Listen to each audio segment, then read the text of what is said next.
हरे हरे राम राम राम हरे हरे हरे कृष्णा कृष्णा कृष्णा हरे हरे राम राम राम हरे हरे हरे कृष्णा कृष्णा कृष्णा हरे हरे राम राम राम हरे हरे हरे कृष्णा कृष्णा कृष्णा हरे हरे राम राम राम हरे हरे हरे कृष्णा कृष्णा कृष्णा हरे हरे राम राम राम हरे हरे हरे कृष्णा कृष्णा कृष्णा हरे हरे राम राम राम हरे हरे हरे कृष्णा कृष्णा कृष्णा हरे हरे राम राम राम हरे हरे हरे कृष्णा कृष्णा कृष्णा हरे हरे राम राम राम हरे हरे हरे कृष्णा कृष्णा कृष्णा हरे हरे राम राम राम हरे हरे हरे कृष्णा कृष्णा कृष्णा हरे हरे राम राम राम हरे हरे हरे कृष्णा कृष्णा कृष्णा हरे हरे राम राम राम हरे हरे हरे कृष्णा कृष्णा कृष्णा हरे हरे राम राम राम हरे हरे हरे कृष्णा कृष्णा कृष्णा हरे हरे राम राम राम हरे हरे हरे कृष्णा कृष्णा कृष्णा हरे हरे राम राम राम हरे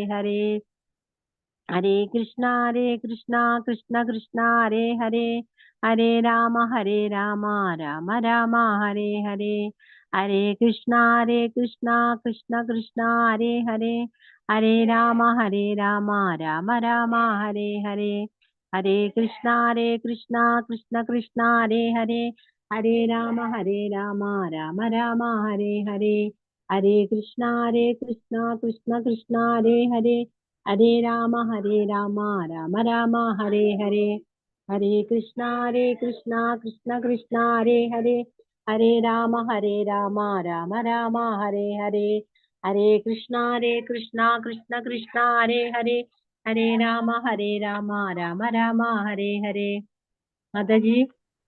ഹരേ കൃഷ്ണ മാതാജി. പ്രണാമം മാതാജി. ഇന്ന് ലൈവിന് എന്തോ ഒരു ബുദ്ധിമുട്ട് വന്നു, ഫോണിനും ഒരു പ്രശ്നം വന്നു, അതുകൊണ്ട് ഒത്തിരി സമയം പോയത്. ഹരേ കൃഷ്ണ, സോറി എല്ലാവർക്കും. എല്ലാവരോടും ക്ലിയർ അല്ലേ മാതാജി? ഹരേ കൃഷ്ണ. ഹരേ കൃഷ്ണ മാതാജി.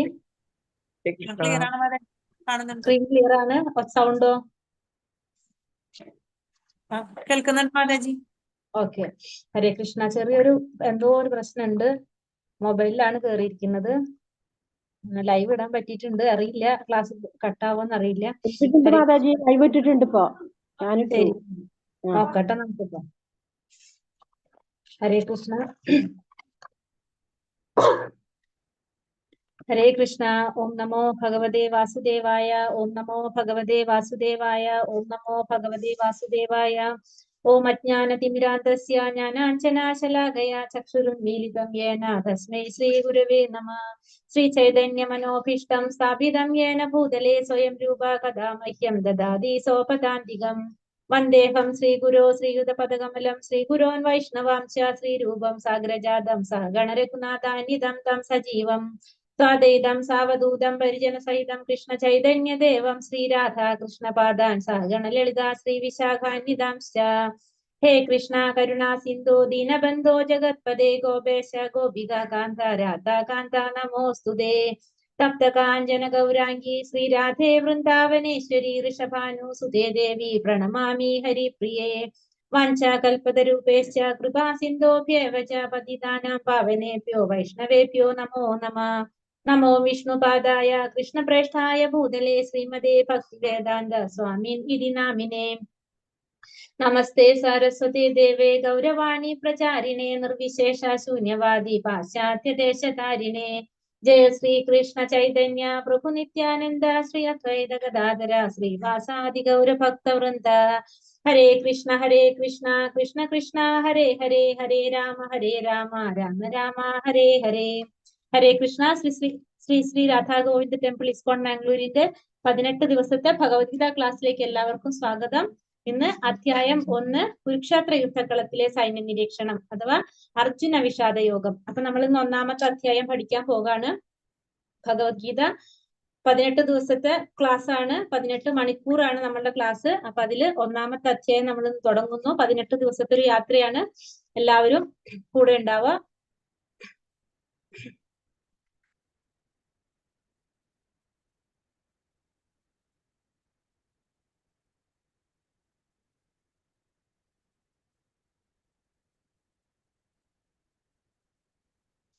സ്ക്രീൻ കാണുന്നുണ്ടല്ലോ അല്ലെ മാതാജി? കാണുന്നുണ്ട് മാതാജി, കാണുന്നുണ്ട്. കൃഷ്ണ മൊബൈൽ ആയതുകൊണ്ട് മെസ്സേജ് വരുമ്പോ അത് അങ്ങോട്ട് പോവാണെന്ന് സംശയം എനിക്ക്. ഹരേ കൃഷ്ണ.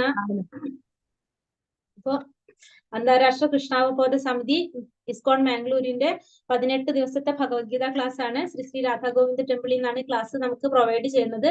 18 ദിവസം കൊണ്ടാണ് നമ്മൾ ഭഗവത്ഗീതയെ കുറിച്ച് ഒരു സംക്ഷിപ്ത രൂപം മാത്രമേ നമുക്ക് അതിൽ കിട്ടുന്നുള്ളൂ. അപ്പൊ അതാണ് നമ്മൾ കാണാൻ പോകുന്നത്. അപ്പൊ ഫസ്റ്റ് നമ്മൾ പറയാണ് ഭഗവത്ഗീത യഥാരൂപം. എന്താണ് ഭഗവത്ഗീത യഥാരൂപം? ഭഗവത്ഗീത യഥാരൂപത്തിന്റെ വ്യാഖ്യാതാവ് ആരാണ്? നമ്മള് ഇസ്കോൺ സ്ഥാപകാചാര്യനും ആയിട്ടുള്ള ദിവ്യപൂജ്യ ശ്രീമദ് AC ഭക്തിവേദാന്ത സ്വാമി പ്രഭുപാദർ. അപ്പൊ ഭഗവത്ഗീത യഥാരൂപത്തിന്റെ വ്യാഖ്യാതാവാണ്. അതേപോലെ തന്നെ ഇസ്കോണിന്റെ സ്ഥാപകാചാര്യനുമാണ് ആര്? നമ്മുടെ AC ഭക്തിവേദാന്ത സ്വാമി പ്രഭുപാദർ. അപ്പൊ എന്തുകൊണ്ടാണ് നമ്മൾ പ്രഭുപാദരെ കുറിച്ച് ജസ്റ്റ് പറയുന്നത്? നമ്മൾ ഭഗവത്ഗീത യഥാരൂപമാണ് പഠിക്കാൻ പോകുന്നത്. നമ്മൾ ഏതൊരു പുസ്തകം പഠിക്കുമ്പോഴും അതിന്റെ വ്യാഖ്യാതാവിനെ കുറിച്ച് അല്ലെ, ആ ബുക്ക് എഴുതിയ ഒരു വ്യക്തിയെ കുറിച്ച് നമ്മളൊന്ന് അറിയും. എങ്കിൽ മാത്രമേ നമുക്ക് ആ ബുക്കിനോട് കുറച്ചും കൂടി ഒരു താല്പര്യം ഉണ്ടാവുള്ളൂ. അപ്പൊ അതുകൊണ്ട് നമ്മൾ എന്താ ചെയ്യുക? നമ്മൾ ആരാണ് അതിന്റെ ഗ്രന്ഥകർത്താവ്, അപ്പൊ അവരെ കുറിച്ച് നമ്മളൊന്ന് ശ്രദ്ധിക്കാറുണ്ട്. ആ ബുക്കില് സാധാരണ നമുക്ക് എല്ലാ ബുക്കിലും കാണാം, ആമുഖത്തിൽ എഴുതിയിട്ടുണ്ടാവും അവരെ കുറിച്ച്. അപ്പൊ നമ്മൾ അതൊന്ന് വായിച്ചിട്ടായിരിക്കും ബുക്കിലോട്ട് കടക്കുക. അതേപോലെ തന്നെ അതുകൊണ്ട് തന്നെയാണ് നമ്മൾ ഒരു 5 മിനിറ്റ് ശ്രീല പ്രഭുപാദരെ കുറിച്ച്, കാരണം ഭഗവത്ഗീത യഥാരൂപത്തിന്റെ വ്യാഖ്യാതാവാണ്. അതുപോലെ തന്നെ ഇസ്കോൺ, നമുക്ക് ഈ ക്ലാസ്സുകൾ ഭഗവത്ഗീത ക്ലാസ്സുകളൊക്കെ പ്രൊവൈഡ് ചെയ്യുന്നത് എവിടെ നിന്നാണ്? ഇസ്കോണിൽ നിന്നാണ്. അപ്പൊ ഇസ്കോണിന്റെ സ്ഥാപകാചാര്യനുമാണ് ആര്? AC ഭക്തിവേദാന്ത സ്വാമി പ്രഭുപാദർ. അദ്ദേഹം 1896 കൽക്കട്ടയിലാണ് അദ്ദേഹം ജനിച്ചത്. വൈഷ്ണവ കുടുംബത്തിൽ തന്നെയാണ് അദ്ദേഹം ജനിച്ചത്. അദ്ദേഹത്തിന്റെ അച്ഛൻ ഗൗരവ് മോഹർ, പിന്നെ അമ്മ രജനി, ഇവരും വൈഷ്ണവരായിരുന്നു. അതുകൊണ്ട് തന്നെ ഈ കുട്ടിയായിരിക്കുമ്പോൾ തന്നെ ശ്രീല പ്രഭുപാദർക്ക് അഭയചരൺ എന്നായിരുന്നു പേര്. കുട്ടിയായിരിക്കുമ്പോഴേ തന്നെ ഈ പൂജ കാര്യങ്ങൾ, ആരാധന ഇതൊക്കെ ചെയ്യാനായിട്ട് ഭയങ്കര താല്പര്യമുള്ള ഒരു വ്യക്തിയായിരുന്നു, കുട്ടിയായിരുന്നു. കാരണം പരിശുദ്ധ ഭക്തനായിരുന്നു അച്ഛൻ. അപ്പൊ അച്ഛന്റെ ഒരു പാത പിന്തുടർന്ന്, അതുപോലെ തന്നെ നമ്മുടെ വീട്ടില് നമ്മളുടെ അച്ഛനമ്മമാർ എന്താണോ ചെയ്യുന്നത് അത് നമ്മളും ഫോളോ ചെയ്യും. അതേപോലെ തന്നെയാണ് ചെറുപ്രായത്തിലെ തന്നെ ഭക്തിവേദാന്ത സ്വാമി പ്രഭുപാദർ, അഭയചരൺ എന്നായിരുന്നു പേര് ആ കുട്ടിയുടെ. ആ സമയത്ത് കുട്ടി എന്താണ്, കുട്ടിക്ക് കൂടുതൽ ആഗ്രഹങ്ങൾ ഭഗവാന്റെ കാര്യങ്ങൾ അറിയാനും ഇതേപോലെ തന്നെ ആരാധന ചെയ്യാനും ഒക്കെ, അമ്പലത്തിൽ പോകാം, ഇതൊക്കെയായിരുന്നു കൂടുതൽ ഇഷ്ടമുണ്ടായിരുന്നത്. കുട്ടി ആയിരിക്കുമ്പോ തന്നെ സാധാരണ നമ്മള് ജഗന്നാഥപുരിയിലെ രഥയാത്രയുണ്ട്, അതേപോലത്തെ ഒരു രഥയാത്ര കൽക്കട്ടയില് ആഘോഷിക്കാറുണ്ടായിരുന്നു.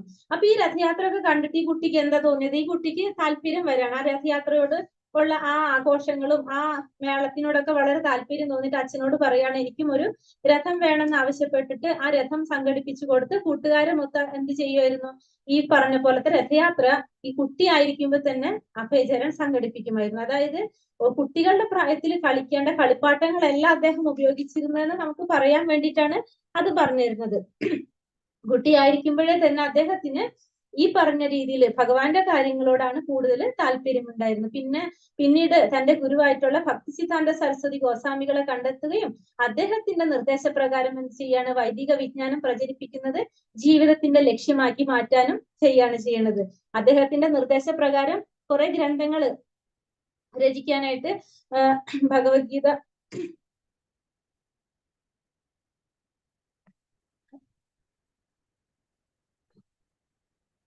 അദ്ദേഹത്തിന്റെ കാണുന്നുണ്ടല്ലോ അല്ലെ, അദ്ദേഹത്തിന്റെ നിർദ്ദേശപ്രകാരമാണ് ഭഗവത്ഗീത, ഭാഗവതം പോലുള്ള ഗ്രന്ഥങ്ങൾ ഇംഗ്ലീഷിലേക്ക് തർജ്ജമ ചെയ്തതും.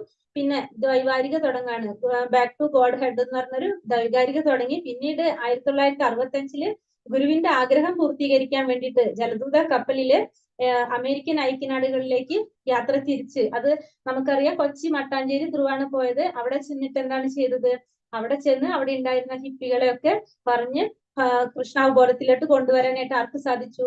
ശ്രീല പ്രഭുപാദർക്ക് സ്ഥാപിച്ചു. അങ്ങനെ 1966 ജൂലൈ മാസത്തിൽ ഇസ്കോൺ സ്ഥാപിക്കുകയും പിന്നെ അതിന്റെ കീഴിൽ കുറെ ക്ഷേത്രങ്ങളും അതേപോലെ തന്നെ ആശ്രമങ്ങളും വിദ്യാലയങ്ങളും കുറെ സ്ഥാപനങ്ങളൊക്കെ രൂപം കൊള്ളുകയും ചെയ്തു. 1965 അമേരിക്കൻ ഐക്യനാടുകളിലേക്ക് പോയത്. കൊച്ചി മട്ടാഞ്ചേരി ത്രൂ ആണ് പോയത്.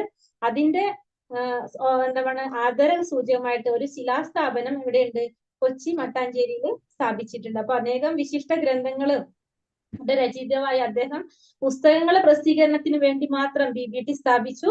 പിന്നെ സ്വന്തം ജീവിതം കൃഷ്ണാവബോധത്തിന് വേണ്ടി ഒഴിഞ്ഞു വെച്ചിരുന്ന ഒരു വ്യക്തിയായിരുന്നു ആര്? കൃഷ്ണാവബോധം പ്രചരിപ്പിക്കാൻ വേണ്ടി ഒഴിഞ്ഞു വെച്ച ഒരു വ്യക്തിയായിരുന്നു ആര്? നമ്മളെ ഈ ഭഗവത്ഗീത രേഖാരൂപത്തിന്റെ ഗ്രന്ഥകർത്താവായിട്ടുള്ള AC ഭക്തിവേദാന്ത സ്വാമി പ്രഭുപാദർ. അദ്ദേഹം 1977 നവംബർ 14 തീയതി ഇറ്റലിയിലെ അവസാനിപ്പിക്കുകയും ചെയ്തു. അതാണ് അദ്ദേഹത്തിന്റെ ഒരു ഹിസ്റ്ററി പറയുകയാണെങ്കിൽ, അദ്ദേഹത്തെ കുറിച്ച് പറയുകയാണെങ്കിൽ നമുക്ക് അങ്ങനെ പറയാം.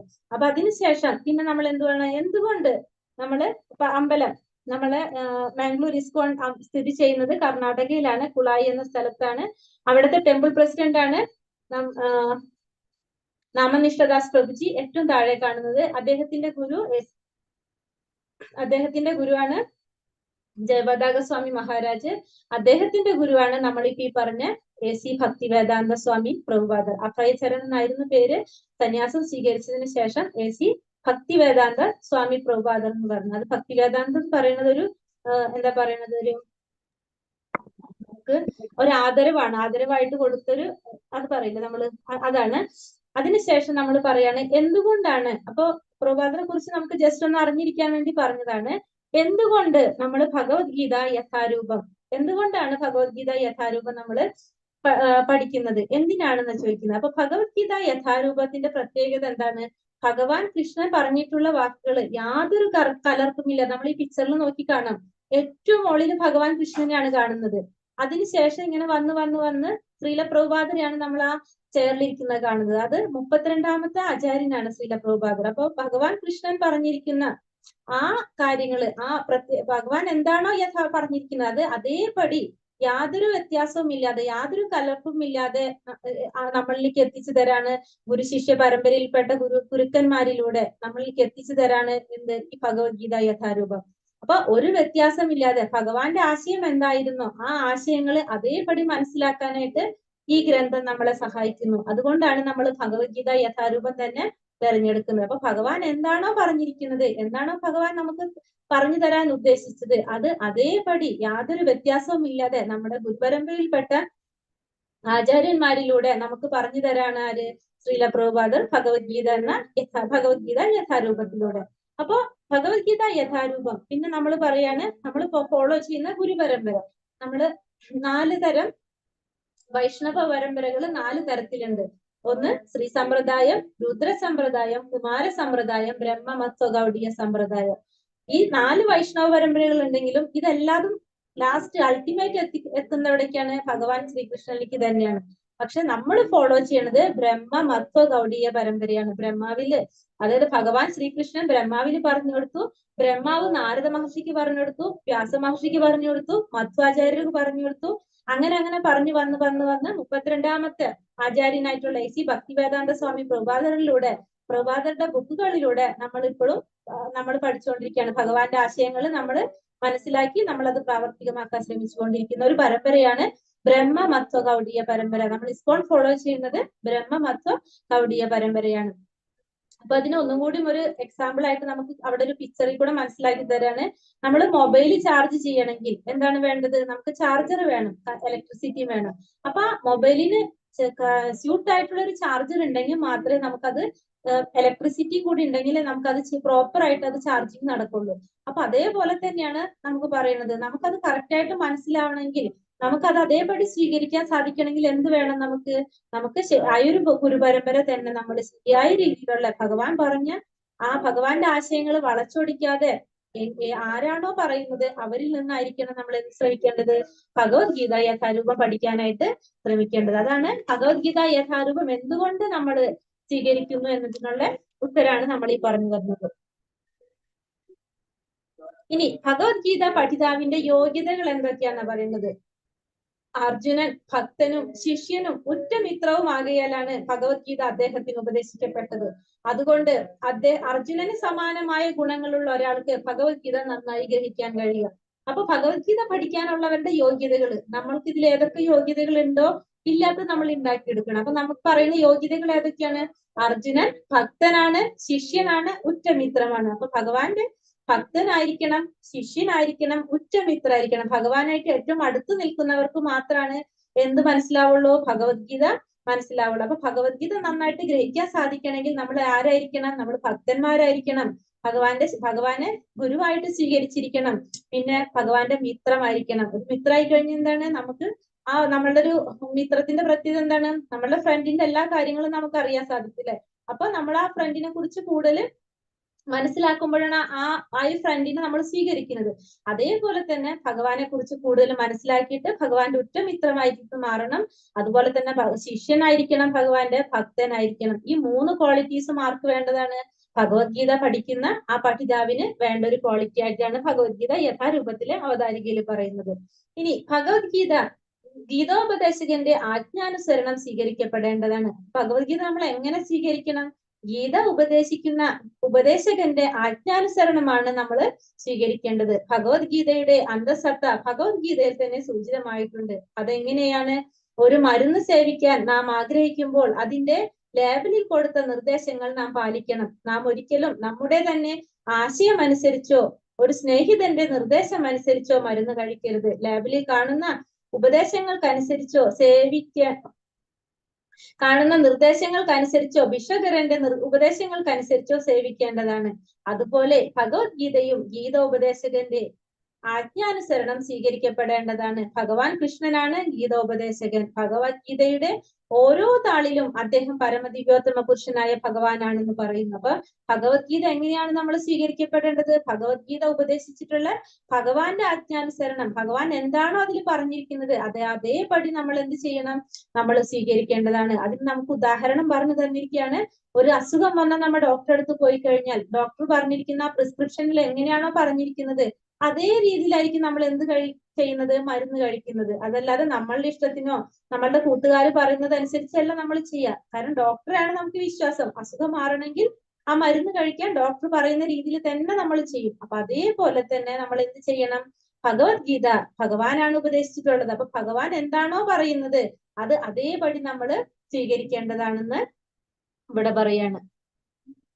ഇനി മായാപന്ഥാവിലൂടെ ഭഗവത്ഗീത പഠിക്കാൻ ശ്രമിക്കുന്നവർ വലിയ വിഡ്ഢിത്തമാണ് ചെയ്യുന്നതെന്ന് ചൈതന്യ മഹാപ്രഭു വ്യക്തമായി പറഞ്ഞിട്ടുണ്ട്. അപ്രകാരമുള്ള വിഡ്ഢിത്തത്തിന്റെ ഫലമായി വഴിതെറ്റിപ്പോയ ഒരു ഭഗവത്ഗീത വിദ്യാർത്ഥി ശരിയായ മാർഗനിർദ്ദേശമില്ലാതെ വിഷമിക്കുകയും സ്വധാമത്തിലേക്ക് ദൈവസന്നിധിയിലേക്ക് അയാൾക്ക് മടങ്ങാൻ സാധിക്കാതെ വരികയും ചെയ്യും. അപ്പോ മായാപന്ഥാവിലൂടെ ഭഗവത്ഗീത പഠിക്കാൻ ശ്രമിക്കുന്നവര് നമ്മൾ ഈ പറഞ്ഞ ഈ ഗുരുപരമ്പരയിലൂടെ ഒന്നല്ലാതെ നമ്മളുടേതായ രീതിയിൽ വ്യാഖ്യാനങ്ങൾ ഉണ്ടാക്കി പഠിപ്പിക്കുന്ന ഒരു സ്ഥലത്തു നിന്നാണ് നമ്മൾ ഭഗവത്ഗീത പഠിക്കുന്നത്. അതല്ലെങ്കിൽ മായാവാദത്തിൽ, അത് ഭഗവാനിൽ വിശ്വാസം ഇല്ലാത്തവര് അവര് പറഞ്ഞു തരുന്ന രീതിയിലാണ് നമ്മൾ ഭഗവത്ഗീത പഠിക്കണമെങ്കിൽ എന്താ സംഭവിക്കുക?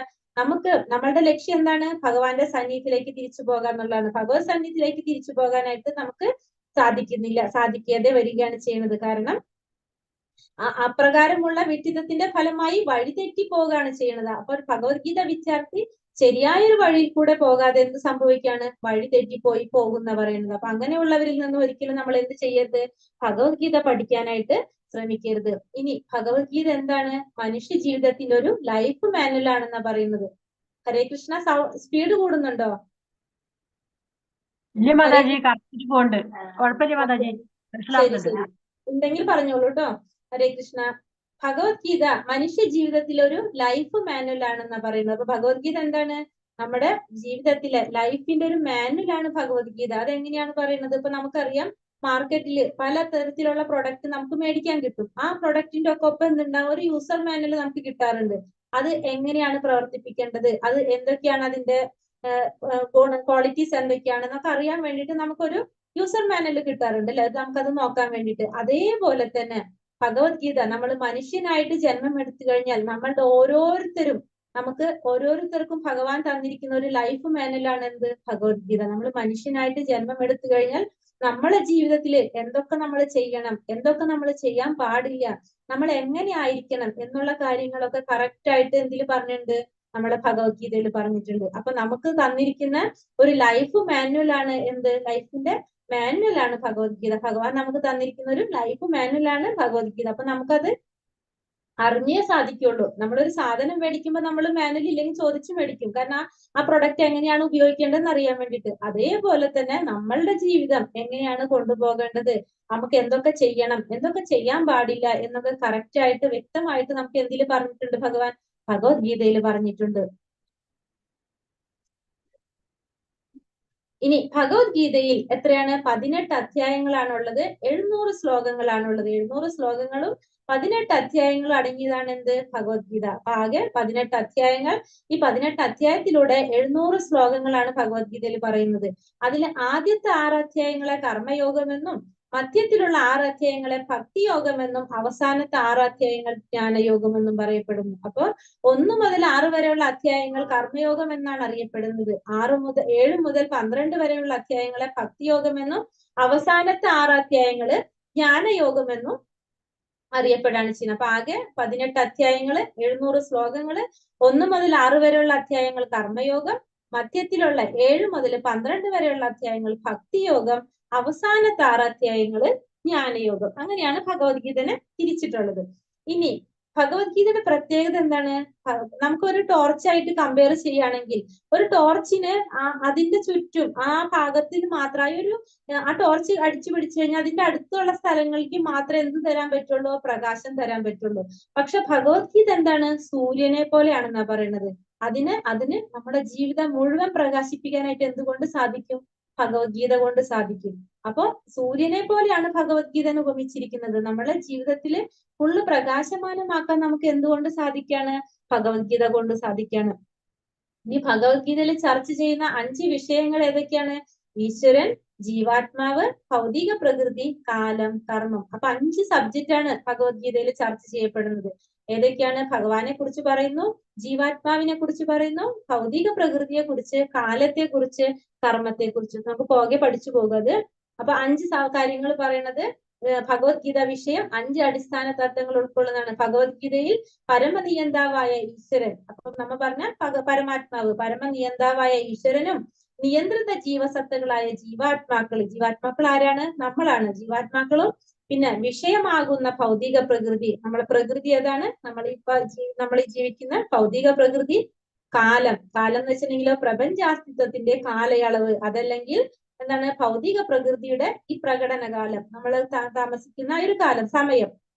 പിന്നെന്താ പറയുന്നത്, കർമ്മം, ഇവയും ഉൾപ്പെടുന്നു. കർമ്മം എന്ന് വെച്ച് കഴിഞ്ഞാൽ നമ്മൾ ഓരോരുത്തരും ചെയ്യുന്ന പ്രവർത്തികൾ, ഇതാണ് കർമ്മം. ഈ 5 കാര്യങ്ങളാണ് മെയിൻ ആയിട്ട് ഇതിൽ പറയുന്നത്, ഭഗവത്ഗീതയിൽ പറയുന്നത്. അപ്പൊ ഭഗവത്ഗീതയുടെ ജസ്റ്റ് ഒരു രൂപം പറയാണ്. ഇനി ഭഗവത്ഗീതയുടെ മഹാത്മ്യം നമുക്കറിയണം. അപ്പൊ നമ്മൾ ഭഗവത്ഗീതയുടെ ഗ്രന്ഥകർത്താവിനെ കുറിച്ച് പറഞ്ഞു. ഇനി അതുപോലെ തന്നെ ഭഗവത്ഗീത പഠിക്കുന്നതിന് മുന്നേ നമ്മൾ പഠിക്കാൻ പോകുന്ന ബുക്കിന്റെ ആ മഹാത്മ്യം നമുക്ക് മനസ്സിലാവണം. ഭഗവത്ഗീതയുടെ മഹാത്മ്യാണ് ഇനി പറയുന്നത്.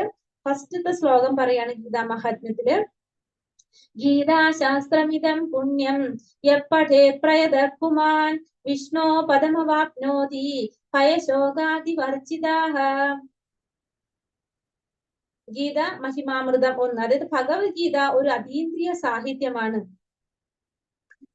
അത് വളരെ ശ്രദ്ധയോടുകൂടി വായിക്കണം. ഗീതാശാസ്ത്രമിതം പുണ്യം യപ്പഠേത് പ്രയതഃ പുമാൻ. ഭഗവത്ഗീതയുടെ നിർദ്ദേശങ്ങൾ വേണ്ടവണ്ണം പിന്തുടരുന്നവർ ജീവിതത്തിലെ എല്ലാ ദുരിതങ്ങളിൽ നിന്നും ഉത്കണ്ഠകളിൽ നിന്നും മുക്തരാകും. ഭയശോകാതി വർജിത, ജീവിതത്തിലെ എല്ലാ ഭയങ്ങളിൽ നിന്നും വിമുക്തരാകും. അടുത്ത ജന്മം ആത്മീയ ജീവിതം കൈവരിക്കുകയും ചെയ്യും.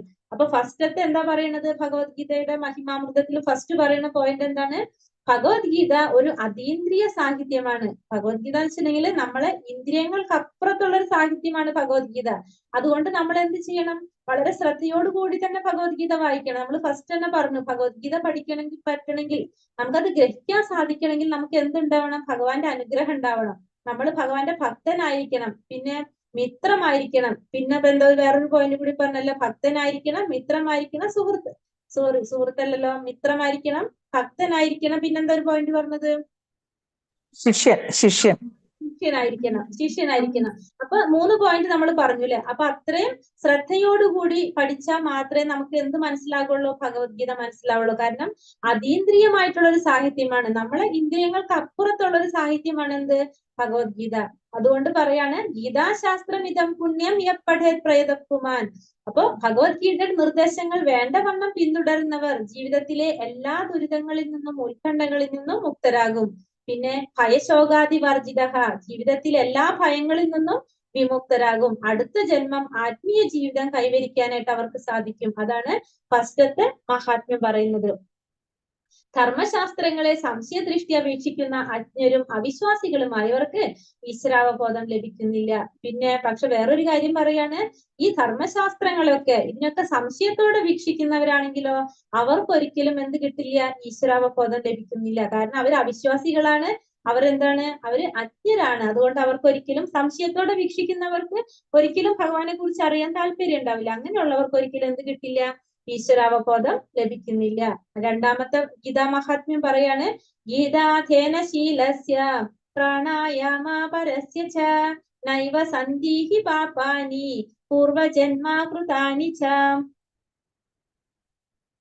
ഗീതാ മഹിമാമൃതം രണ്ടെന്നാണ്. ഗീതാധേന ശീലസ്യ പ്രാണായാമ പരസ്യ ച നൈവ സന്ധിഹി പാപാനി പൂർവജന്മാകൃതാനി ച.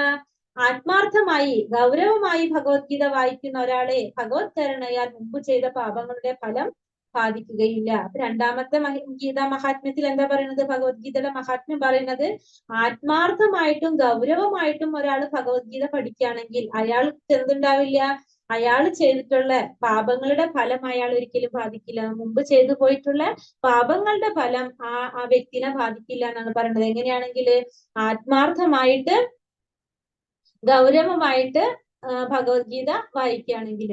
മൂന്നാമത്തത് എന്താ പറയണത്, അവതാരികയിൽ പറയാണത്, ഭഗവത്ഗീത പരമദിവ്യോത്തമ പുരുഷന്റെ മുഖനിർഗതമാണ്. ഗംഗ ഭഗവാന്റെ പാദപങ്കജ നിർഗതമാണ്. ഭഗവാന്റെ മുഖവും പാദവും തമ്മിൽ തീർച്ചയായും യാതൊരു വ്യത്യാസവുമില്ല. എങ്കിലും പക്ഷപാതമില്ലാത്ത ഒരു പഠനത്തിൽ ഭഗവത്ഗീത ഗംഗാജലത്തെക്കാൾ കുറെ കൂടി പ്രധാനമാണെന്ന് മനസ്സിലാക്കാം. അപ്പം ഗംഗാജലത്തെക്കാൾ കുറച്ചും കൂടി പ്രാധാന്യം എന്തിനു കൊടുക്കുന്നുണ്ട്, ഭഗവത്ഗീതയ്ക്ക് കൊടുക്കുന്നുണ്ട്. കാരണം ഭഗവാന്റെ മുഖത്തു നിന്ന് വന്നിരിക്കുന്നതാണ് എന്ത്, ഭഗവത്ഗീത. പരമദിവ്യോത്തമ പുരുഷന്റെ മുഖനിർഗതമാണ് ഭഗവത്ഗീത. ഭഗവാന്റെ പാദപങ്കജ നിർഗതമാണ് എന്ത്, ഗംഗാദേവി. പക്ഷെ എങ്കിൽ കൂടിയിട്ട് മുഖവും പാദവും തമ്മിൽ തീർച്ചയായും യാതൊരു വ്യത്യാസവുമില്ല. പക്ഷെ എങ്കിൽ കൂടി നമ്മൾ എന്താ പറയുന്നത്, ഒരു പഠനത്തില് നോക്കുമ്പോ ഭഗവത്ഗീതയ്ക്ക് ഗംഗാജലത്തെക്കാൾ കുറച്ചുകൂടി എന്ത് കൊടുക്കാണ്, പ്രാധാന്യം കൊടുക്കുന്നുണ്ട്. മലിനേ മോചനം പുംസാം ജലസ്നാനം ദിനേ ദിനേ സകൃത് ഗീതാമൃത സ്നാനം സംസാരാമലനാശനം. പിന്നെ മലിനേ മോചനം പുംസാം ജലസ്നാനം ദിനേ ദിനേ സകൃത് ഗീതാമൃത സ്നാനം സംസാരാമലനാശനം. നിത്യവും ജലത്തിൽ സ്നാനം ചെയ്ത് എന്താ സംഭവിക്കുന്നത്, നമ്മുടെ ദേഹത്തുള്ള അഴുക്കുകളൊക്കെ മാറി നമ്മൾ ദേഹശുദ്ധി വരുത്താൻ പറ്റും. അതുപോലെ തന്നെ ഭഗവത്ഗീതയാകുന്ന ഗംഗാജലത്തിലെ ഒരിക്കലെങ്കിലും സ്നാനം ചെയ്യുന്ന ഒരു വ്യക്തിയുടെ ഭൗതിക ജീവിതത്തിലെ എല്ലാ മാലിന്യങ്ങളും നശിച്ചു പോകുന്നു എന്ന് പറയുന്നത്. അപ്പോ ഭഗവത്ഗീതയാകുന്ന ഗംഗാജലത്തിലെ ഒരിക്കലെങ്കിലും സ്നാനം ചെയ്തു കഴിഞ്ഞാൽ തന്നെ നമ്മുടെ ഭൗതിക ജീവിതത്തിലുള്ള എല്ലാ മാലിന്യങ്ങളും നശിച്ചു പോകും. അപ്പൊ ഡെയിലി നമ്മൾ ഭഗവത്ഗീത വായിച്ചു കഴിഞ്ഞാലോ നമ്മള് പരിശുദ്ധരായിട്ട് മാറും. അപ്പൊ നമ്മൾ അതിന് എന്താ എടുക്കേണ്ടത്, നമ്മൾ ഒരു ദിവസം ഭഗവത്ഗീത വായിച്ചാൽ തന്നെ ഒരു വ്യക്തിയുടെ ഭൗതിക ജീവിതത്തിലെ എല്ലാ ഒരിക്കലെങ്കിലും ഭഗവത്ഗീത വായിച്ചാൽ തന്നെ ഭൗതിക ജീവിതത്തിൽ എല്ലാ മാലിന്യങ്ങളും നശിച്ചു പോകുന്ന പറഞ്ഞു. അപ്പൊ ഡെയിലി നമ്മളത് വായിക്കുകയാണെങ്കിലോ അപ്പൊ നമ്മള് പരിശുദ്ധരായിട്ട് മാറും. നമ്മൾ എന്തിനു ക്വാളിഫൈഡ് ആയി മാറാണ്, ഭഗവാന്റെ ഭക്തന്മാരാകാനായിട്ടുള്ള ഒരു ക്വാളിറ്റി നമുക്ക് കിട്ടണം. അപ്പൊ നമ്മൾ എന്ത് ചെയ്യണം, ഡെയിലി നമ്മൾ ഭഗവത്ഗീത വായിക്കാനായിട്ട് ശ്രമിക്കണം. ഭഗവത്ഗീത ശ്രവണത്തിന്റെ മഹിമ ലാസ്റ്റ് പറയാം കേട്ടോ. ഗീതാ സുഗീത കർത്തവ്യ കിമന്യേ ശസ്ത്ര വിസ്തരൈഹി യാ സ്വയം പത്മനാഭസ്യ മുഖപത്മാത്മിനസൃത. ഗീതാ മഹിമാമൃതം എന്ന് പറഞ്ഞ ഭഗവത്ഗീത പരമദിവ്യോത്തമ പുരുഷനാൽ ഉപദേശിക്കപ്പെട്ടതാകിയാൽ മറ്റൊരു വേദസാഹിത്യം പഠിക്കേണ്ട ആവശ്യമില്ല. ഭഗവത്ഗീത ശ്രദ്ധയോടും കൃത്യനിഷ്ഠയോടും കൂടി ശ്രവിക്കുകയും വായിക്കുകയും ചെയ്താൽ മതി. ഇന്നത്തെ കാലത്ത് ആളുകൾ ഭൗതിക വ്യാപാരത്തിൽ അത്രയധികം ഒഴുകിയിരിക്കുന്നത് കൊണ്ട് വേദസാഹിത്യം മുഴുവൻ വായിക്കുക അവർക്ക് അസാധ്യമത്രേ. എന്നാൽ അതിന്റെ ആവശ്യമില്ല. ഈ ഒരൊറ്റ ഗ്രന്ഥം ഭഗവത്ഗീത മതി. കാരണം അത് എല്ലാ വേദസാഹിത്യങ്ങളുടെയും സാരസർവസ്വമാണ്. മാത്രമല്ല പ്രത്യേകിച്ചത് പരമദിവ്യോത്തമ പുരുഷനാൽ ഉപദിഷ്ടവുമാണ്. ഭഗവത്ഗീത പരമദിവ്യോത്തമ പുരുഷനാൽ ഉപദേശിക്കപ്പെട്ടതായതുകൊണ്ട് വേറൊരു സാഹിത്യവും പഠിക്കേണ്ട ആവശ്യമില്ല. വേറെ ഒരു വേദശാസ്ത്രങ്ങളോ ഗ്രന്ഥങ്ങളോ പഠിക്കേണ്ട ആവശ്യമില്ല. എല്ലാത്തിന്റെ സാരസർവസ്വമാണ് എന്ത്? ഭഗവത്ഗീത. ഈ ഒരൊറ്റ ഗ്രന്ഥം മാത്രം പഠിച്ചാൽ മതി. മനസ്സിലാക്കി കഴിഞ്ഞാല് എന്താണ് നമുക്ക് ഉന്നതിയിലേക്ക് ആത്മീയമായിട്ടുള്ള ഉന്നതി നമുക്ക് കൈവരിക്കാൻ സാധിക്കും. കാരണം ഇതിന്റെ ഉപദേഷ്ടാവ് ആരാണ്? ഭഗവാൻ പരമദിവ്യോത്തമ പുരുഷനായ ഭഗവാൻ ശ്രീകൃഷ്ണനാണ് ഇതിന്റെ ഉപദേഷ്ടാവ്. അതുകൊണ്ട് ഈ ഒരൊറ്റ ഗ്രന്ഥം മാത്രം നമ്മൾ ശ്രദ്ധയോട് കൃത്യനിഷ്ഠയോട് കൂടി പഠിച്ചാൽ മാത്രം മതി. ഭാരതാമൃത സർവസ്വം വിഷ്ണു ഭക്താദി വിനിസൃതം ഗീതാ ഗംഗോദകം പീത്തോ പുനർജന്മാന വിദ്യതേ. ഇനിയോ ഗംഗാജലം പാനം ചെയ്യുന്നവന് മോക്ഷം പ്രാപിക്കുന്നു. അപ്പൊ ഭഗവത്ഗീതാമൃതം പാനം ചെയ്യുന്നതിന്റെ പിന്നെ എന്ത് പറയാൻ? മഹാഭാരതത്തിന്റെ സാരാമൃതം എത്ര ഭഗവത്ഗീത. ആദി വിഷ്ണുവായ ഭഗവാൻ കൃഷ്ണൻ സ്വയം ഉപദേശിച്ചതാണ് ഗീത. അപ്പൊ നമ്മൾ പറഞ്ഞു ഗംഗാജലായിട്ട് കമ്പയർ ചെയ്യുമ്പോൾ ഭഗവത്ഗീത കുറച്ചും കൂടി ഫ്രണ്ടിലാണ് നിൽക്കുന്നത് അല്ലെ, കുറച്ചും കൂടി പ്രാധാന്യം കൊടുക്കുന്നതിനാണ് നമ്മൾ ഭഗവത്ഗീതയ്ക്കാണ്. അപ്പൊ ഗംഗാജലം പാനം ചെയ്താൽ തന്നെ നമുക്ക് എന്ത് കിട്ടാണ്? മോക്ഷം പ്രാപിക്കാണ്. അപ്പൊ ഭഗവത്ഗീതാമൃതം പാനം ചെയ്യുന്നതിനെ പറ്റി നമ്മൾ എന്താ പറയേണ്ടത്? നമുക്കറിയാം. അപ്പൊ അത് കുറച്ചും കൂടി പ്രാധാന്യമുണ്ട്. അപ്പൊ അതുകൊണ്ട് ഭാരതത്തിന്റെ സാരാമൃതമായ ഭഗവത്ഗീതയാണ്. ഭഗവത്ഗീത എന്ന് വെച്ചാൽ തന്നെ മഹാഭാരതത്തിന്റെ സാരാമൃതമാണ്. അപ്പൊ ആ ഭഗവാനായിട്ടുള്ള പരമദിവ്യോത്തമ പുരുഷനായിട്ടുള്ള ഭഗവാൻ ശ്രീകൃഷ്ണൻ സ്വയം ഉപദേശിച്ചതാണ് ഭഗവത്ഗീത. അപ്പൊ അതിന് അത്രയും പ്രാധാന്യമുണ്ട് എന്ന് നമ്മളോട് പറയാണ്. അടുത്തതിലോ സർവോപനിഷദോ ഗാവോ ദോക്ത ഗോപാല നന്ദനാഹ പാർത്ഥോ വത്സാ സുധീർ ഭോക്ത ദുഗ്ധം ഗീതാമൃതം മഹത്. അടുത്തതെല്ലാം പറഞ്ഞ ഗീതോപനിഷത്ത് ഭഗവത്ഗീത എല്ലാ ഉപനിഷത്തുകളെയും സാരമാണ്. എല്ലാ ഉപനിഷത്തുകളും ഒരു പശുവിനെ പോലെയാണ്. ഗോപാകുമാരൻ എന്നും പ്രശസ്തനായ ഭഗവാൻ കൃഷ്ണൻ ആ പശുവിനെ കറക്കുന്നു. അർജുനൻ ഒരു പശുക്കിടാവിനെ പോലെയാണ്. പണ്ഡിതന്മാരും പരമഭക്തന്മാരും അമൃത തുല്യമായ ദുഗ്ധമായ ഭഗവത്ഗീത പാനം ചെയ്യുന്നു. അപ്പൊ എന്താ അടുത്ത ഗീതാ മഹാത്മ്യത്തിൽ പറയുന്നത്? ഗീതോപനിഷത്ത് ഭഗവത്ഗീത എന്ന് പറഞ്ഞു കഴിഞ്ഞാല് എല്ലാ ഉപനിഷത്തുകളുടെയും സാരമാണ്. എല്ലാ ഉപനിഷത്തുകളുടെയും സാരമാണ് എന്ത്? ഭഗവത്ഗീത. അപ്പൊ എല്ലാ ഉപനിഷത്തുകളും എന്താണ്? ഒരു പശുവിനെ പോലെയാണെന്നാ പറയുന്നത്. അപ്പൊ എല്ലാ ഉപനിഷത്തുകളെയും ഒരു പശുവായിട്ട് കമ്പയർ ചെയ്യുകയാണെങ്കിൽ ആ പശുവിന് ആര് കറക്കാണ്? ഭഗവാൻ കറക്കാണ്. ആ കറന്നു കിട്ടുന്ന പാല്, അതായത് അതിൽ നിന്ന് കിട്ടുന്ന ആ പാല് ആർക്ക് കിട്ടാണ്? അർജുനന് കിട്ടാണ്. അർജുനൻ ഒരു പശുക്കിടാവിനെ പോലെ ആ പാല് സ്വീകരിക്കുകയാണ് ചെയ്യുന്നത്. അപ്പൊ അതേപോലെ തന്നെ പണ്ഡിതന്മാരും പരമഭക്തന്മാരും ആ അമൃത തുല്യമായിട്ടുള്ള ആ പാല് പാനം ചെയ്യാണ് ചെയ്യുന്നത് പറയുന്നത്. അപ്പൊ ഭഗവാൻ ശ്രീകൃഷ്ണൻ നമ്മളെ ഉപനിഷത്തുകളെല്ലാം എന്താണ് പറയുന്നത്? അത് എല്ലാതും ഒരു പശുവിനെ പോലെയാണ്. അപ്പൊ ആ പശുവിനെ കറന്നിട്ട് ആ പാല് ആർക്ക് കൊടുക്കാണ്? ഭഗവാന്റെ ഭക്തന്മാർക്ക് കൊടുക്കാണ്. അപ്പൊ അത്രയും ഇതാണ് പറയുന്നത്. നമ്മൾ കമ്പയർ ചെയ്യാണ് പശുവായിട്ട് പറയണം. ഭഗവത്ഗീതനെ കമ്പയർ ചെയ്യാണ് ചെയ്യുന്നതൊക്കെ. അത്രയും പ്രാധാന്യം എന്തിനുണ്ട്? മഹാത്മ്യം ഭഗവത്ഗീതയ്ക്ക് ഉണ്ട്. ഏകം ശാസ്ത്രം ദേവകീ പുത്രഗീതം ഏകോ ദേവോ ദേവകീ പുത്ര ഏവ ഏകോ മന്ത്രസ്തസ്യ നാമാനി യാനി കർമാപ്യേകം തസ്യ ദേവസ്യ സേവ. ഇനി ഇക്കാലത്ത് ജനങ്ങൾ ഒരേ ഒരു ധർമ്മഗ്രന്ഥത്തെയും ഒരേ ഒരു ഈശ്വരനെയും ഒരേ ഒരു മതത്തെയും ഒരേ ഒരു പ്രവൃത്തിയെയും മാത്രം സ്വീകരിക്കാൻ ഉത്സുകരാണ്. ആകയാൽ ഏകം ശാസ്ത്രം, ഒരേ ഒരു ശാസ്ത്രം ഏതാണ്? ദേവകീ പുത്രഗീതം, അതായത് ഭഗവത്ഗീതയാണ്. ഒറ്റ ഗ്രന്ഥം മാത്രം ഉണ്ടായിരിക്കട്ടെ. പിന്നെ ലോകത്തിന് പൊതുവായ ഏക ധർമ്മഗ്രന്ഥം അതാണ് ഭഗവത്ഗീത. ഏകോ ദേവോ ദേവകീ പുത്ര ഏവ, സമസ്ത വിശ്വസ്തിനും ഒരേ ഒരു ഈശ്വരൻ, അതാരാണ്? ഭഗവാൻ ശ്രീകൃഷ്ണൻ. ഏകോ മന്ത്രസ്തസ്യ നാമാനിയാനി, ഒരേ ഒരു മന്ത്രം, അതേതാണ്? മഹാമന്ത്രം ഹരേ കൃഷ്ണ കൃഷ്ണ കൃഷ്ണ ഹരേ ഹരേ ഹരേ രാമ രാമ രാമ ഹരേ ഹരേ. ഒരേ ഒരു കർമ്മം, കർമാപേകം തസ്യ ദേവസ്യ സേവ, ഒരൊറ്റ കർമ്മം, അതേതാണ്? ഭഗവാനോടുള്ള ഭക്തിയുത സേവനം. അപ്പൊ ഒരേ ഒരു ഗ്രന്ഥം, ഒരേ ഒരു ശാസ്ത്രം ഏതാണ്? ദേവകി പുത്രഗീതം, അതായത് ഭഗവത്ഗീത. ഏകോ ദേവോ, ഒരേ ഒരു ദേവൻ ആരാണ്? ദേവകി പുത്രനായിട്ടുള്ള ഭഗവാൻ ശ്രീകൃഷ്ണൻ. ഏകോ മന്ത്രസ്തസ്യ, ഒരേ ഒരു മന്ത്രം അതേതാണ്? ഹരേ കൃഷ്ണ മഹാമന്ത്രം. പിന്നെ ഒരേ ഒരു കർമ്മം ഏതാണ്?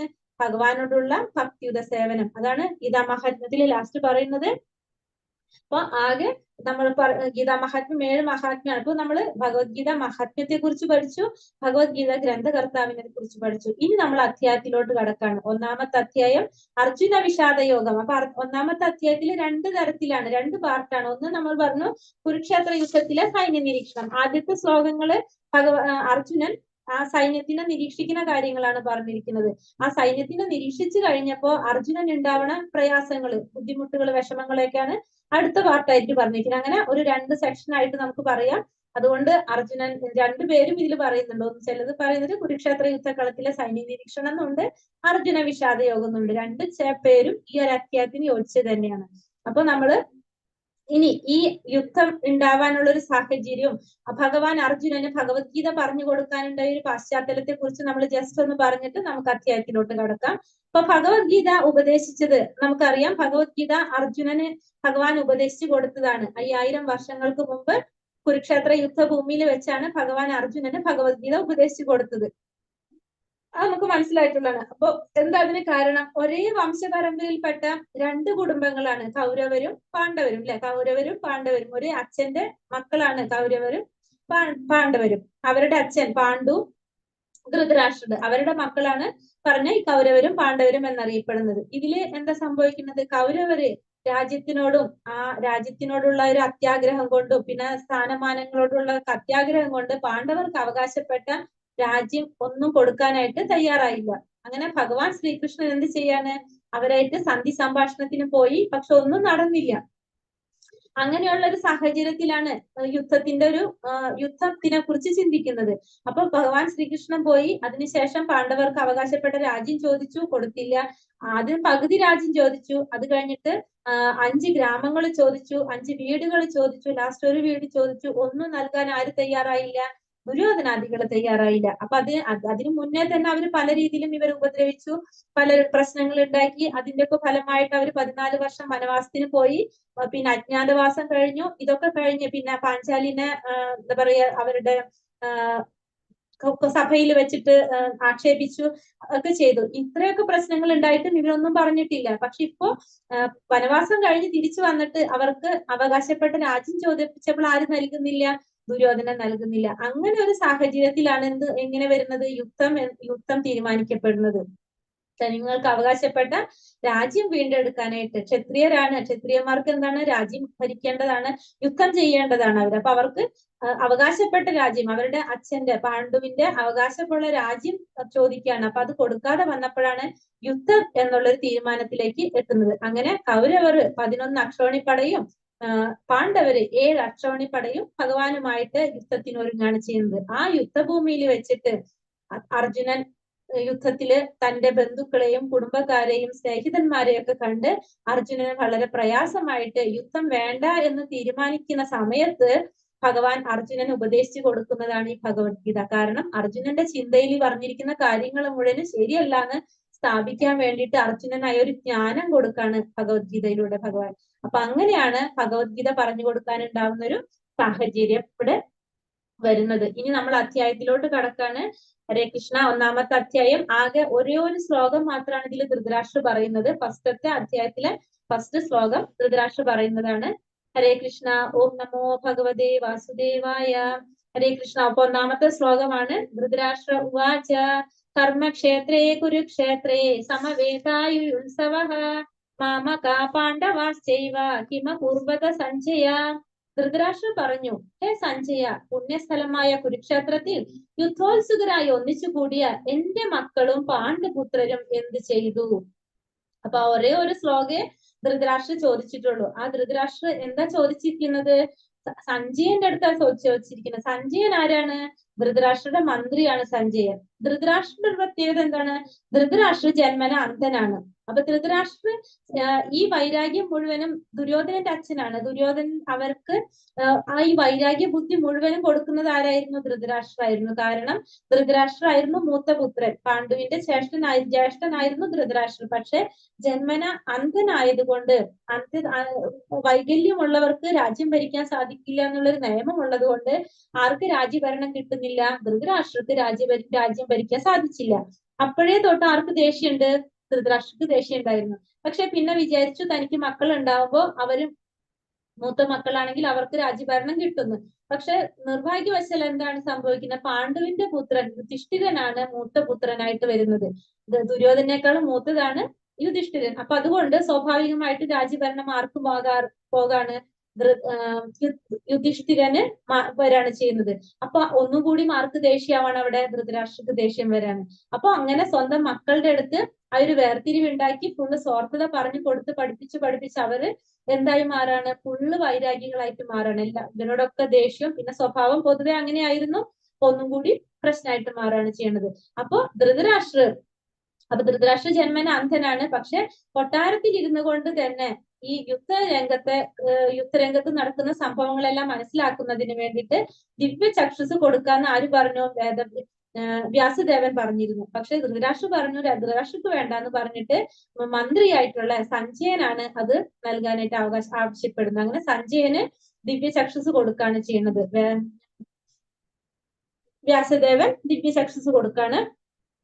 അപ്പൊ അതിനുശേഷം കൊട്ടാരത്തിൽ ഇരുന്നു കൊണ്ട് തന്നെ ആ യുദ്ധഭൂമിയിൽ നടക്കുന്ന സംഭവങ്ങൾ മുഴുവൻ ആർക്ക് കാണാൻ സാധിക്കാണ്? സഞ്ജയന് കാണാൻ സാധിക്കാണ്. ഈ സഞ്ജയൻ ഇതെല്ലാം ആർക്ക് പറഞ്ഞു കൊടുക്കാണ്? ധൃതരാഷ്ട്രക്ക് പറഞ്ഞു കൊടുക്കുന്നതാണ്. അങ്ങനെ ഒരു സംഭാഷണത്തിലൂടെയാണ് ഈ ഭാഗവത്ഗീത പറഞ്ഞു പോകുന്നത്. അപ്പൊ ഫസ്റ്റത്തെ ശ്ലോകം ധൃതരാഷ്ട്ര ചോദിക്കുകയാണ് സഞ്ജയന്റെ അടുത്ത്, ഹേ സഞ്ജയ, പുണ്യസ്ഥലമായ കുരുക്ഷേത്രത്തിൽ യുദ്ധോത്സുകരായി ഒന്നിച്ചു കൂടിയ എന്റെ മക്കളും പാണ്ഡുപുത്രരും എന്ത് ചെയ്തു? അപ്പൊ ഇവിടെ ധൃതരാഷ്ട്രയുടെ മനോഭാവമാണ് നമുക്ക് മനസ്സിലാകുന്നത്. കാരണം ധൃതരാഷ്ട്രം എന്താ പറയുന്നത്? എന്റെ മക്കളും പാണ്ഡുപുത്രരും. എന്റെ മക്കളും പാണ്ഡുപുത്രരും എന്ന് വെച്ചാൽ ചേട്ടന്റെ അനിയന്റെ മക്കളാണ്. പക്ഷെ ധൃതരാഷ്ട്രക്ക് എന്താണ് അറിയേണ്ടത്? എന്റെ മക്കൾ എന്ത് ചെയ്തു എന്നുള്ളതാണ് മനസ്സിലാക്കേണ്ടത്. എന്റെ എന്നുള്ളൊരു പദമുണ്ടല്ലോ, മാമക പാണ്ഡവാശ് ചെയ്യുക എന്ന് പറഞ്ഞത്. അത് എന്റെ മക്കൾക്ക് എന്ത് സംഭവിച്ചു എന്ന് മാത്രമാണ് ആർക്കൂടെ അറിയേണ്ടത്? ധൃതരാഷ്ട്രക്ക് അറിയേണ്ടത്. അപ്പൊ അതാണ് ഇവിടെ സഞ്ജയന്റെ അടുത്ത് ധൃതരാഷ്ട്ര ചോദിക്കുന്നത്. സ്വന്തം മാത്രം അറിയാനായിട്ടുള്ള ഒരു കാരണം കൊണ്ട്. കാരണം അറിയാൻ നമുക്ക് സഞ്ജയന് എന്ത് കിട്ടിയിട്ടുണ്ട്? ദിവ്യ ചക്ഷുസ് കിട്ടിയിട്ടുണ്ട്, വ്യാസശിഷ്യനായതുകൊണ്ട്. അതുകൊണ്ട് കുരുക്ഷേത്ര യുദ്ധത്തിന്റെ ആ രംഗം മുഴുവനും കാണാൻ സാധിച്ചു. അപ്പൊ അവിടെ നിന്ന് ഓരോരോ കാര്യം ആർക്ക് അറിയണ്ടു? എന്റെ മക്കള് എന്താണ് ചെയ്തത്, എന്റെ മക്കൾക്ക് എന്ത് സംഭവിച്ചു എന്ന് മാത്രമാണ് അവിടെ അറിയേണ്ടത്. അപ്പൊ അത് പാണ്ഡുവിന്റെ മക്കൾക്ക് അവിടെ എന്ത് നിഷേധിക്കാണ്? ആ വംശപാരമ്പര്യം നിഷേധിക്കാണ് ചെയ്യുന്നത്. തന്റെ മക്കളെ മാത്രമാണ് എന്ത് അവകാശപ്പെടുന്നത് ഇവിടെ കൗരവരായിട്ട് ഇവിടെ പറയുന്നത്. ആരാ ഒഴിവാക്കാണ് അതിൽ നിന്ന്?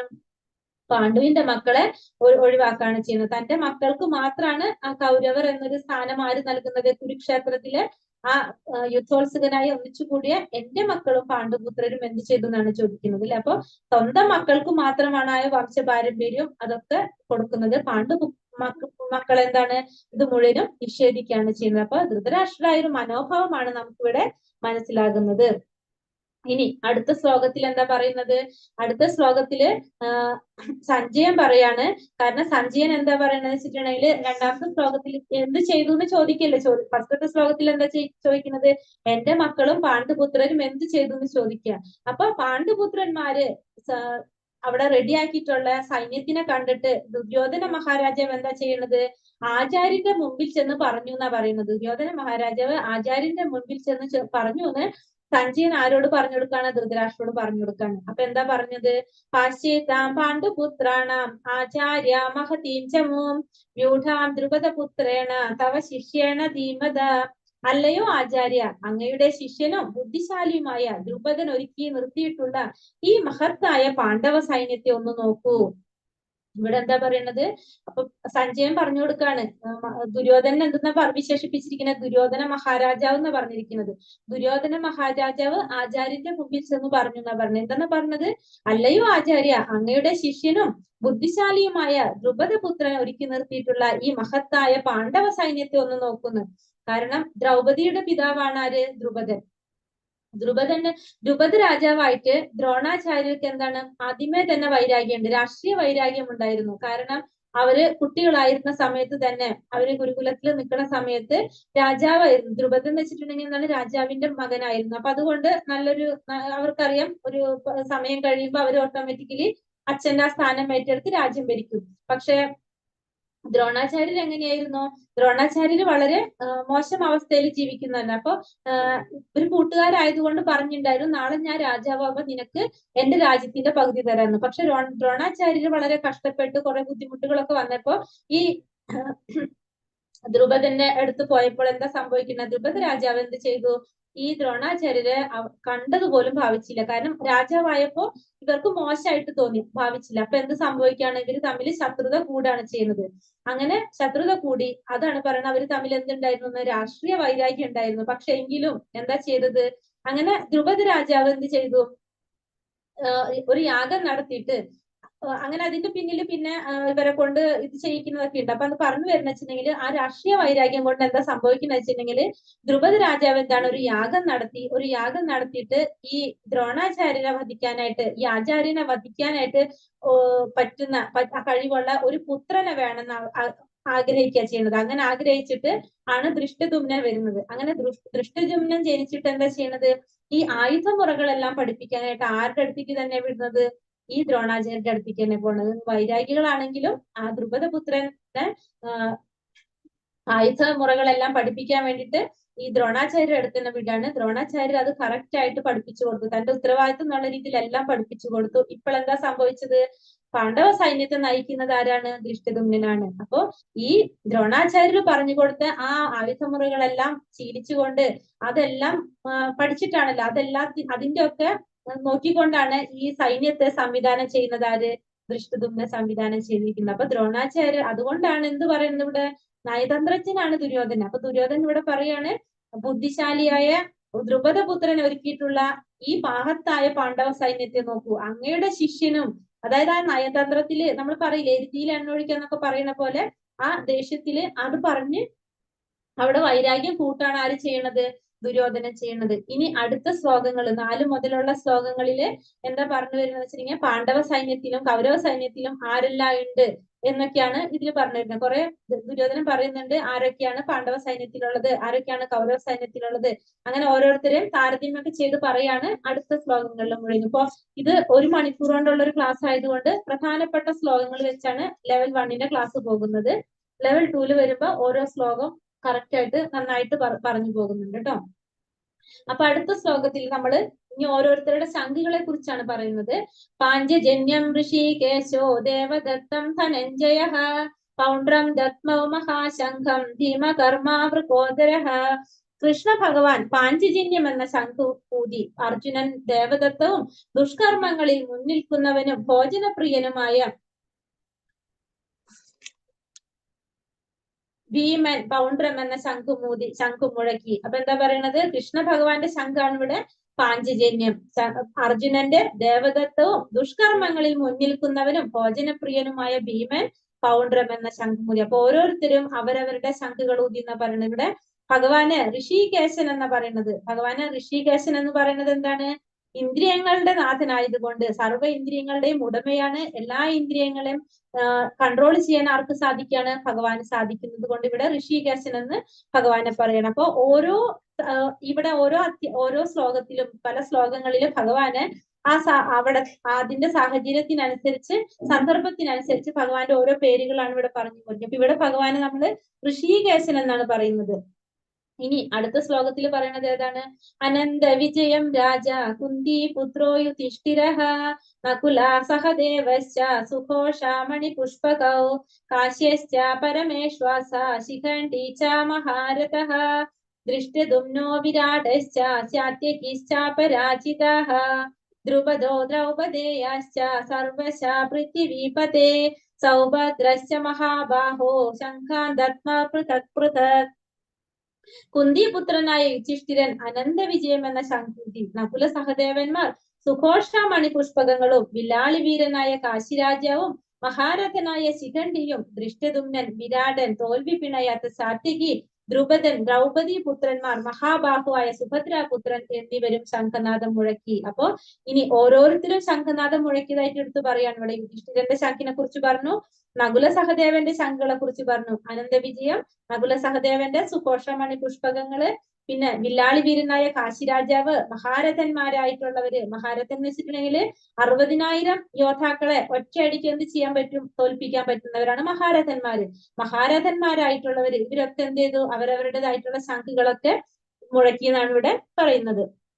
ഇനി സഘോഷാധാർധരാഷ്ട്രാണാം ഹൃദയാനി വ്യതാരയത് നഭശ്ച പൃഥിവീം ചൈവ തുമൂലാഭ്യന്നുനാഥയൻ. ഇങ്ങനെ ഓരോരുത്തരും അവരവരുടെ ശംഖുകൾ മുഴക്കുമ്പോ എന്താ സംഭവിച്ചത്, അവരുടെ ശംഖുകളിൽ നിന്ന് ഉയർന്ന നാദാഘോഷം ഭൂമിയിലും അന്തരീക്ഷത്തിലും മാറ്റൊലിക്കൊണ്ടു ധൃതരാഷ്ട്രപുത്രന്മാരുടെ ഹൃദയം പിളർക്കുകയായി. അപ്പോ ഓരോരുത്തരും അവരവരുടെ ശംഖുകൾ മുഴക്കാനായിട്ട് തുടങ്ങി. അത് മുഴക്കിയപ്പോ എന്താ സംഭവിച്ചത്, ധൃതരാഷ്ട്രപുത്രന്മാരുടെ ഹൃദയം പിളർക്കുകയായി. അപ്പോ ശംഖുകളുടെ നാദം കേട്ടപ്പോ ധൃതരാഷ്ട്രപുത്രന്മാരുടെ ഹൃദയത്തിന് എന്ത് സംഭവിച്ചു, പിളർപ്പി സംഭവിച്ചു. എന്തുകൊണ്ടാണ്, അവർക്ക് ഭഗവാനിൽ വിശ്വാസമില്ല. പാണ്ഡവരുടെ ഹൃദയം പിളർന്നതായിട്ട് ഇവിടെ പറയുന്നില്ല. ആരുടെ ഹൃദയം മാത്രമേ പിളർന്നതായിട്ട് പറയുന്നുള്ളൂ, ധൃതരാഷ്ട്രപുത്രന്മാരുടെ മാത്രമേ പറയുന്നുള്ളൂ. കാരണം പാണ്ഡവന്മാർക്ക് ആരിൽ വിശ്വാസമുണ്ട്, ഭഗവാനിൽ വിശ്വാസമുണ്ട്. ഏതൊരു മഹാവിപത്ത് വന്നാലും ഭഗവാൻ പരമദിവ്യോത്തമ പുരുഷനായ ഭഗവാൻ ശ്രീകൃഷ്ണൻ ഭഗവാൻ അഭയം തേടിയവരെ സംരക്ഷിക്കുമെന്നുള്ളൊരു വിശ്വാസം ആരിലുണ്ട്, പാണ്ഡുപുത്രന്മാരിലുണ്ട്. അതുകൊണ്ട് പാണ്ഡവന്മാരുടെ ഹൃദയം പിളർന്നതായിട്ട് ഇവിടെ പറയുന്നില്ല. ആരുടെ ഹൃദയം പിളർക്കുന്നുള്ളൂ, ധൃതരാഷ്ട്രപുത്രന്മാരുടെ ഹൃദയം മാത്രമേ പിളർക്കുന്നുള്ളൂ. ഇനി അർജുനൻ എന്താ പറയുന്നത്, ഇപ്പൊ ശംഖുകളെ കൂതി യുദ്ധത്തിന് എല്ലാവരും റെഡി ആയിട്ട് നിൽക്കാണ്. അപ്പൊ അർജുനൻ ഭഗവാന്റെ അടുത്ത് പറയാണ്, എന്താ പറയുന്ന, സേനയോരൂപയോർ മധ്യേ രഥം സ്ഥാപയമേച്യുതാം യാവദേതാ നിരീക്ഷേഹം യോധുകാമാനവസ്ഥിതാൻ കർമ്മയാ സഹയോധാവ്യം അസ്മിൻ രണസമുദ്യമേ. അച്യുത, ഇവിടെ ഭഗവാൻ എന്താ വിളിച്ചിരിക്കുന്നത്, അച്യുത എന്നാ പറഞ്ഞിരിക്കുന്നത്. ച്യുതി അഥവാ വീഴ്ച പറ്റാത്തവനെ, ഇരു സൈന്യങ്ങൾക്കും മധ്യത്തിലായി എന്റെ തേർ കൊണ്ട് നിർത്തുക. ആരൊക്കെയാണ് യുദ്ധകാംക്ഷികളായി ഇവിടെ വന്നിട്ടുള്ളതെന്ന് ഞാനൊന്ന് നോക്കട്ടെ, ഞാനൊന്ന് കാണട്ടെ എന്നാ പറയുന്നത്. അപ്പൊ ഭഗവാൻ ഇവിടെ അച്യുത എന്നാണ് പറഞ്ഞിരിക്കുന്നത്. കാരണം ച്യുതി അഥവാ വീഴ്ച പറ്റാത്തവനെന്ന്. കാരണം ആ അച്യുത എന്നുള്ള പേരിന്റെ അർത്ഥം ഇവിടെ എന്താ വന്നിരിക്കുന്നത്, ഭഗവാൻ ഇവിടെ ആരായിട്ടാണ് നിൽക്കുന്നത്, ഭഗവാൻ പരമദിവ്യോത്തമ പുരുഷനാണ്, ഭഗവാൻ ശ്രീകൃഷ്ണനാണ്, ജഗത്തിന്റെ നാഥനാണ് ഭഗവാൻ.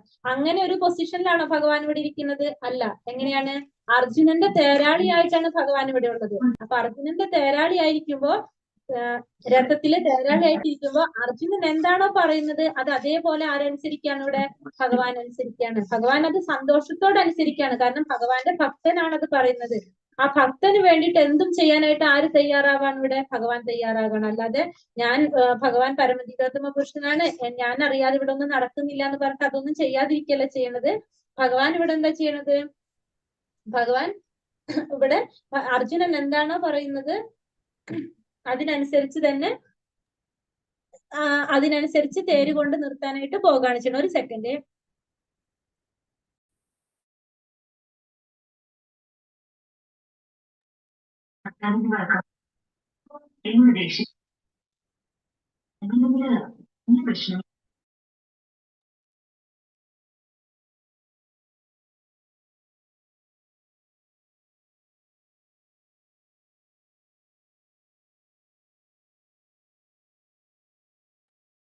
ഹരേ കൃഷ്ണ, സോറി ട്ടോ.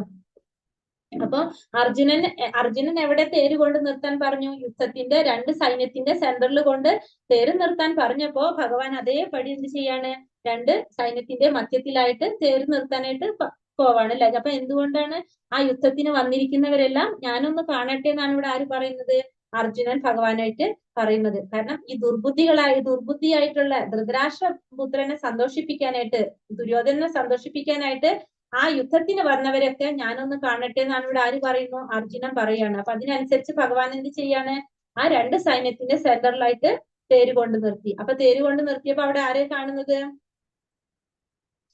അവിടെ തേര് കൊണ്ട് നിർത്തിയപ്പോ എന്താ സംഭവിച്ചത്, അർജുനൻ ആ പോർക്കളത്തിൽ ആരൊക്കെ കണ്ടു, പിതാവിന്റെ വയസ്സിന് സമമായിട്ടുള്ള ഭൂരിശ്രവസിന് പോലുള്ളവരുണ്ട്, ഭീഷ്മനുണ്ട്, ഭീഷ്മ പിതാമഹരുണ്ട്, ദ്രോണാചാര്യര്, കൃപാചാര്യര് പോലുള്ള ഗുരുജനങ്ങളുണ്ട്, ശല്യറുണ്ട്, ശകുനികളെ പോലുള്ള അമ്മാവന്മാരുണ്ട്, മാതുലന്മാരുണ്ട്, പിന്നെ സഹോദരങ്ങളുണ്ട്, പുത്രന്മാര് തുടങ്ങിയ പിന്നെ അഭ്യുതകാംക്ഷികളുണ്ട്, സുഹൃത്തുക്കളുണ്ട്. ഇവരെല്ലാവരും ആരവിടെ കാണാണ്? അർജുനൻ കാണാണ്.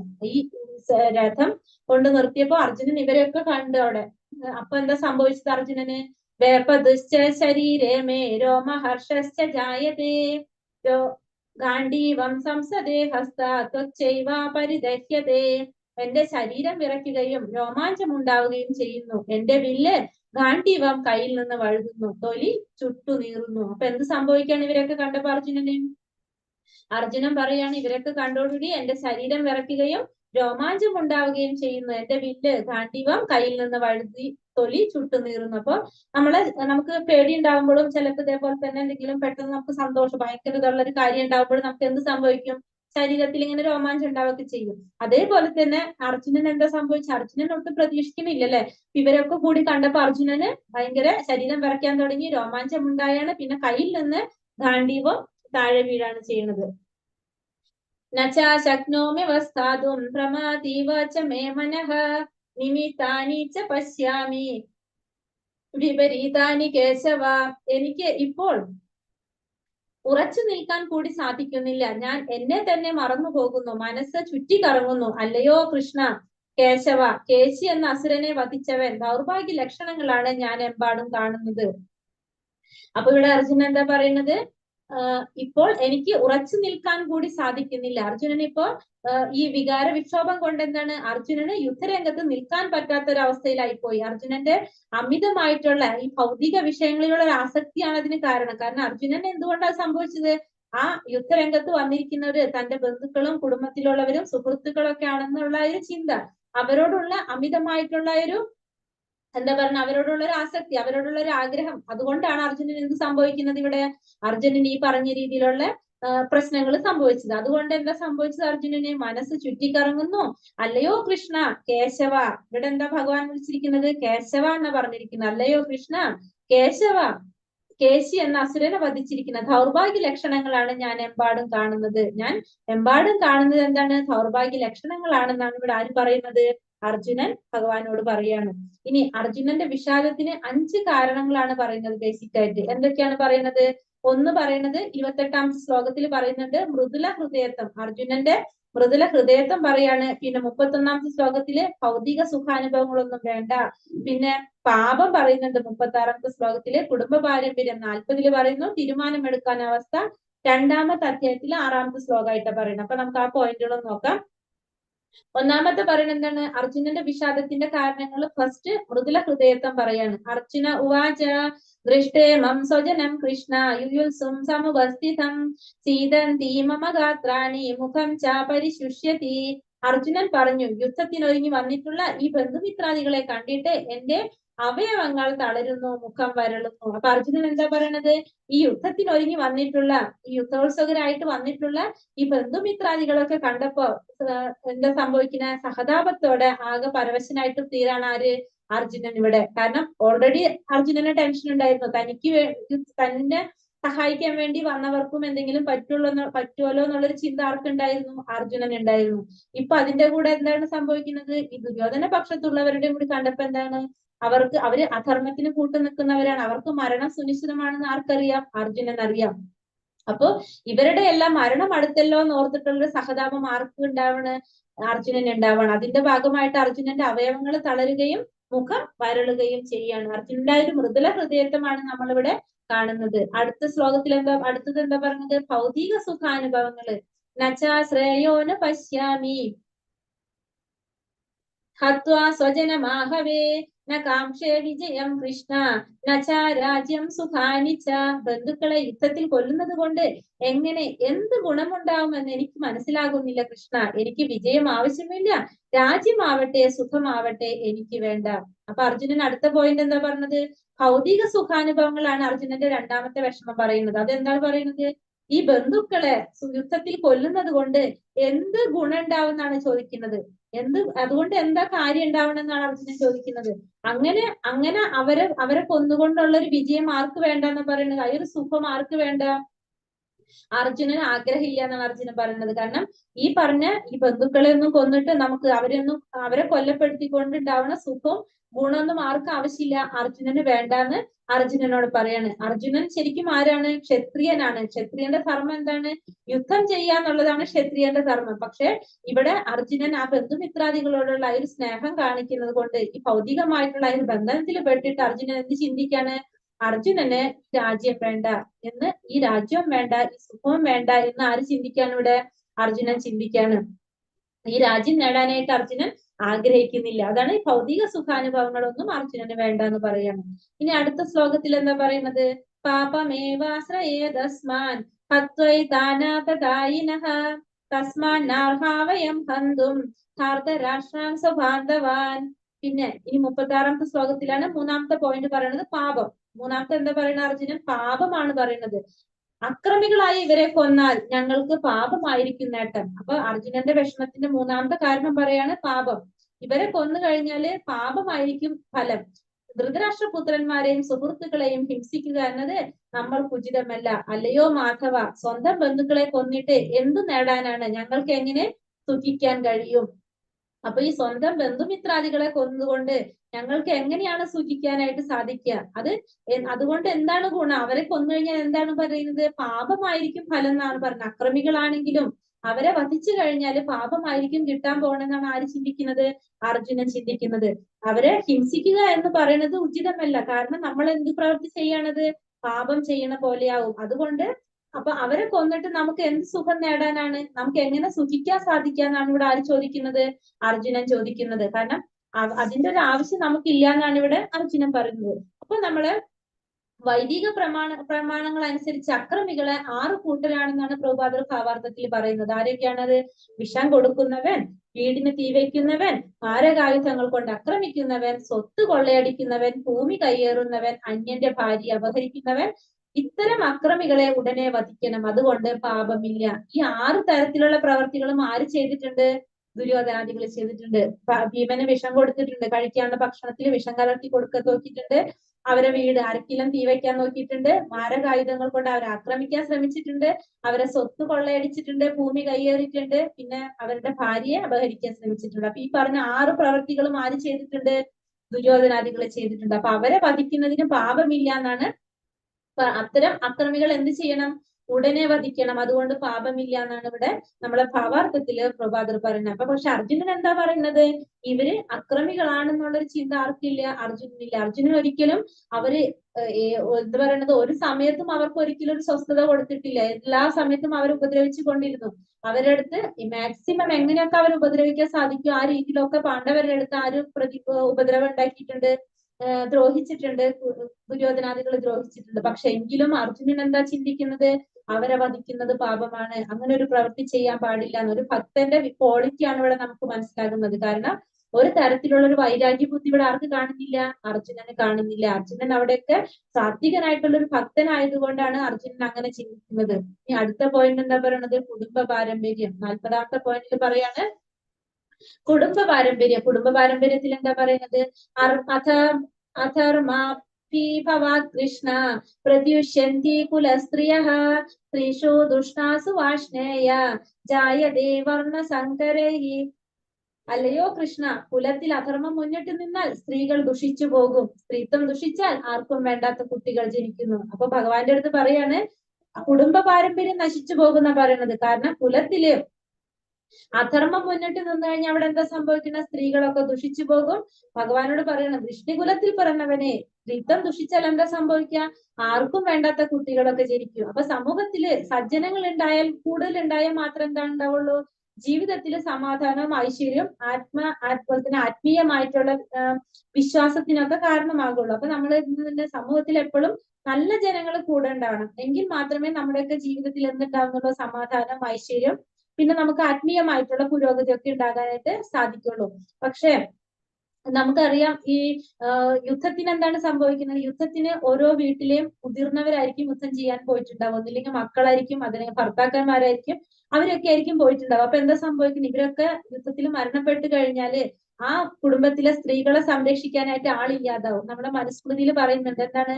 പിതാ രക്ഷതി കൗമാര, ഭർത്ത രക്ഷതി യൗവന, പുത്രോ രക്ഷതി വാർദ്ധക്യ, സ്ത്രീ സ്വാതന്ത്ര്യം അറിയുന്നു അല്ലെ. അപ്പൊ ഓരോ സമയത്തിലും സ്ത്രീകളെ സംരക്ഷിക്കേണ്ടത് അത്യാവശ്യമാണ്. ഭാവാർത്ഥത്തില് പ്രഭാതർ പറയുന്നുണ്ട് ഇതേപോലെ തന്നെ സ്ത്രീകൾ എങ്ങനെയാണ് ബുദ്ധിമതികളല്ലെന്നാ പറയുന്നത്. അതുകൊണ്ട് അവരെ സംരക്ഷിക്കേണ്ടത് അത്യാവശ്യമാണെന്ന് ചാണക്യം പറയുന്നതായിട്ട് പ്രഭാതർ പറയുന്നുണ്ട് ഭാവാർത്ഥത്തില്. അപ്പൊ ഏത് രീതിയിൽ നോക്കിയാലും സ്ത്രീകൾ എന്ത് വേണം, സംരക്ഷിക്കപ്പെടേണ്ടതാണ്. അപ്പൊ ആ സംരക്ഷിക്കാൻ ആളില്ലാതെ വരുമ്പോ എന്താ സംഭവിക്കുന്നത്, അവര് വേണ്ട രീതിയിൽ ചെയ്യാതെ അവർ വേണ്ടാത്ത രീതിയിൽ പോയിക്കൊണ്ടിരിക്കും. അപ്പൊ അവരുടെ സ്ത്രീത്വം ദുഷിച്ച് എന്താ സംഭവിക്കുക, അവർക്ക് വേണ്ടാത്ത കുട്ടികൾ ജനിക്കും. അപ്പൊ കുടുംബ പാരമ്പര്യങ്ങളൊക്കെ എന്താണ്, അതൊക്കെ നശിച്ചു പോവാണ് ചെയ്യുന്നതെന്ന് ഭഗവാന്റെ അടുത്ത് ഇവിടെ അർജുനൻ പറയാണ്. പിന്നെ തീരുമാനമെടുക്കാനാവാത്ത അവസ്ഥ, അത് രണ്ടാമത്തെ അധ്യായത്തിലാണ് വരുന്നത്, പക്ഷെ ഇവിടെ പറയുന്നുള്ളൂ. എന്താ സംഭവിക്കുന്നത്, നൈതാദിക്മകരന്നോകരിയോ യദ്വാജയേമായതിവാനോ ജയേയുഹു യാനേവ ഹത്വാന ജിജീവിഷാമ സേവസ്ഥിതാ പ്രമുഖേതാർദ്ധരാഷ്ട്ര. അവരെ ജയിക്കുന്നതോ അവരാൽ തോൽപ്പിക്കപ്പെടുന്നത് ഏതാണ് നല്ലതെന്ന് നമുക്ക് അറിഞ്ഞുകൂടാ. ധൃതരാഷ്ട്രപുത്രന്മാരെ കൊന്നിട്ട് നാം ജീവിച്ചിരുന്നിട്ട് എന്തു കാര്യം, എങ്കിലും അവർ ഇപ്പോൾ ഈ യുദ്ധത്തിനായി നമ്മുടെ മുമ്പാകെ നിൽക്കുന്നു. അപ്പൊ അർജുനൻ പറയാണ്, അവരെ ജയിക്കുന്നതാണോ അവരാൽ തോൽക്കപ്പെടുന്നതാണോ, ഏതാണ് ശരിയെന്നും നല്ലതെന്നും ആർക്കും മനസ്സിലാകുന്നില്ല, അർജുനന് മനസ്സിലാകുന്നില്ല. ഇപ്പൊ യുദ്ധത്തിന് അവര് എന്താ പറഞ്ഞ ഏതാണ് നല്ലതെന്ന് അർജുനൻ അറിയുന്നില്ല. അപ്പൊ അവരെ ധൃതരാഷ്ട്രപുത്രന്മാരെ കൊന്നിട്ട് നമ്മൾ ജീവിച്ചിരുന്നിട്ട് ഒരു കാര്യമില്ല. കാരണം നമുക്ക് രാജ്യം കിട്ടിയിട്ട് എന്ത് ചെയ്യാനാണ്, ആരും ഇല്ല പിന്നല്ലേ.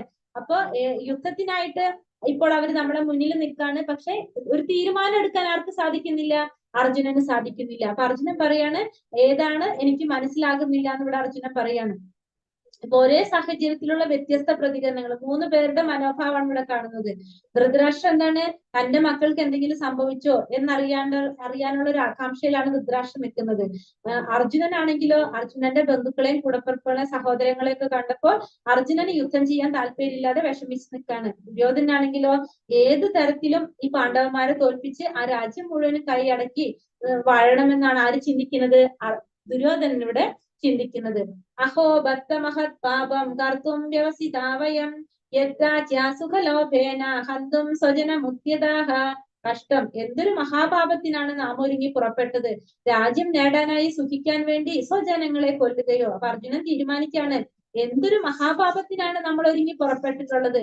സ്വന്തം രാജ്യം നേടാൻ വേണ്ടിയിട്ട്, നമുക്ക് രാജ്യം ഭരിക്കാൻ രാജ്യം വേണമെന്ന് വിചാരിച്ചിട്ട് നമ്മൾ സ്വന്തം ജനങ്ങളെ കൊല്ലുകയോ. അപ്പൊ ഇത്രയും കാര്യങ്ങളൊക്കെ ചിന്തിച്ചപ്പോ അർജുനൻ എന്താ തോന്നുന്നത്, അർജുനൻ ചെയ്തത് ഭയങ്കര ഒരു തെറ്റായിട്ടാണ് അർജുനൻ ചിന്തിക്കുന്നത്. കാരണം അർജുനൻ ഒരു സാത്വികനായിട്ടുള്ള ഒരു ഭക്തനാണ്. അപ്പൊ അർജുനന്റെ ചിന്താഗതി എന്താ പോണത്, ഇത്രയും വലിയൊരു മഹാപാപത്തിനാണ് നമ്മൾ ഒരുങ്ങി പുറപ്പെട്ടത്. അപ്പൊ രാജ്യം നേടാൻ വേണ്ടിയിട്ട് സ്വന്തം ജനങ്ങളെ നമ്മൾ വധിക്കുകയാണോ ചെയ്യണത്.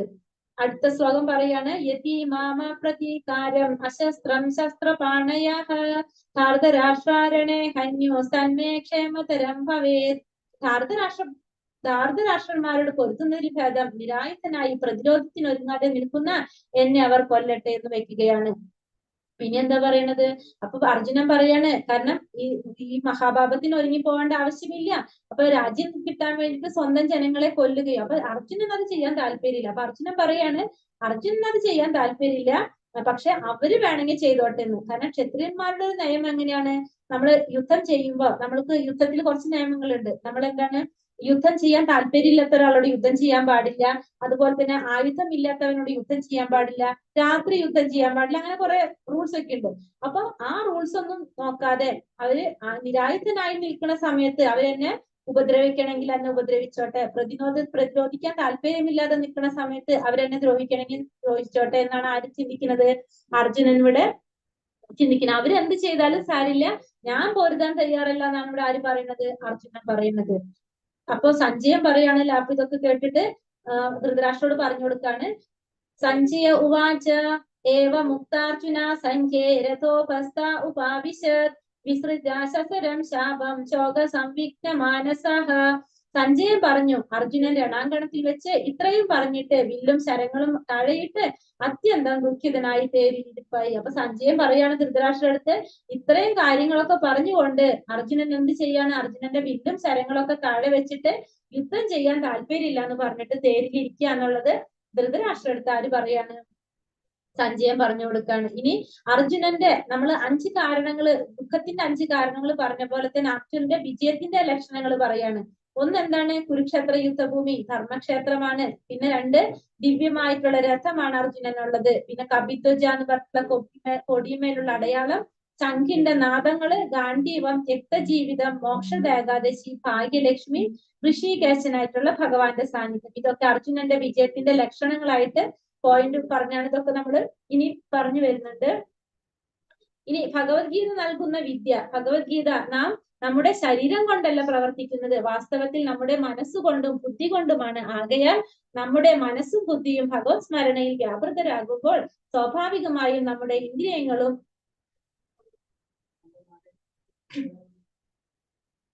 തത്സേവനത്തിൽ മുഴുകും. ഉപരിപ്ലവമായി ഇന്ദ്രിയ പ്രവർത്തികൾ ഒന്നു തന്നെയായിരിക്കും, എങ്കിലും അവബോധം മാറിയിരിക്കും. അപ്പം നമ്മൾ ഭഗവത്ഗീത നൽകുന്ന വിദ്യ എന്താണ്? നമ്മൾ ഭഗവത്ഗീത നമ്മുടെ ശരീരം കൊണ്ടല്ല പ്രവർത്തിക്കുന്നത്, നാം വാസ്തവത്തിൽ നമ്മുടെ മനസ്സുകൊണ്ടും ബുദ്ധി കൊണ്ടുമാണ് പ്രവർത്തിക്കുന്നത്. അപ്പൊ നമ്മുടെ മനസ്സും ബുദ്ധിയും ഭഗവാന്റെ സ്മരണയിലാക്കി കഴിഞ്ഞ് എന്താ സംഭവിക്കുക? ചെയ്യുന്ന പ്രവർത്തികളൊക്കെ ഒരുപോലെ ആയിരിക്കും, പക്ഷെ നമുക്ക് എന്ത് സംഭവിച്ചു കൊണ്ടിരിക്കും? നമ്മൾ അവബോധം മാറി നമ്മൾ പരിശുദ്ധരായിക്കൊണ്ടിരിക്കും. അപ്പൊ അതുകൊണ്ട് നമ്മൾ എന്ത് ചെയ്യാണ് വേണ്ടത്? ഭഗവാന്റെ സ്മരണയിൽ ഭഗവത്ഗീത പഠിച്ചുകൊണ്ടിരുന്നു കഴിഞ്ഞാൽ ഭഗവത് സ്മരണയിൽ നമുക്ക് എല്ലാ പ്രവർത്തികളും ചെയ്യാനും നമ്മളെ മനസ്സും ബുദ്ധിയും എപ്പോഴും ഭഗവത് സ്മരണയിൽ നിലനിർത്താനായിട്ടും സാധിക്കും. അങ്ങനെ നമുക്ക് പരിശുദ്ധരാവാനായിട്ട് സാധിക്കും. ഇനി ഭഗവത്ഗീത മഹാത്മ്യം ഇത് പറയാനുള്ള സമയമുണ്ട്. ഒരു 5 മിനിറ്റും കൂടി കൂടുതൽ എടുക്കുന്നുണ്ട്. വിരോധമുണ്ടോ?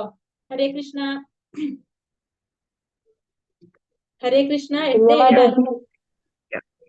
പറഞ്ഞോട്ടെ.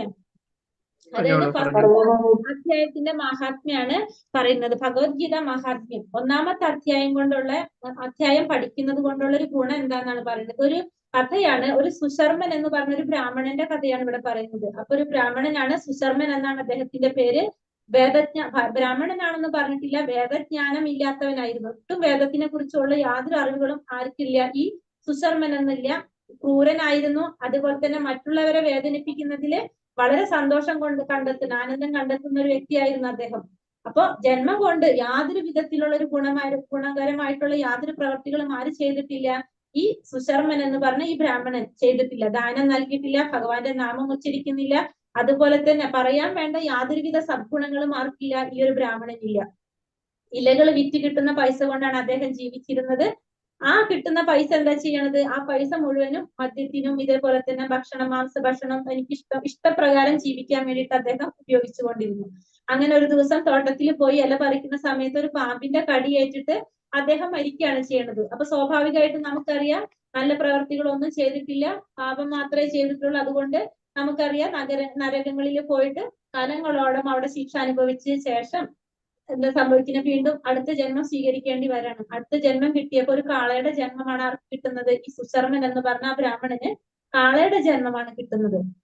അങ്ങനെ ആ കാളയെ ഒരു ആള് മേടിക്കാണ്. അയാളൊരു മുടന്തനായിരുന്നു. അപ്പൊ ഈ കാളനെ കൊണ്ട് എന്താണ് കുറെ ഭാരം ചുമക്കാൻ വേണ്ടിയിട്ടാണ് ഈ കാളനെ ഉപയോഗിച്ചുകൊണ്ടിരുന്നത്.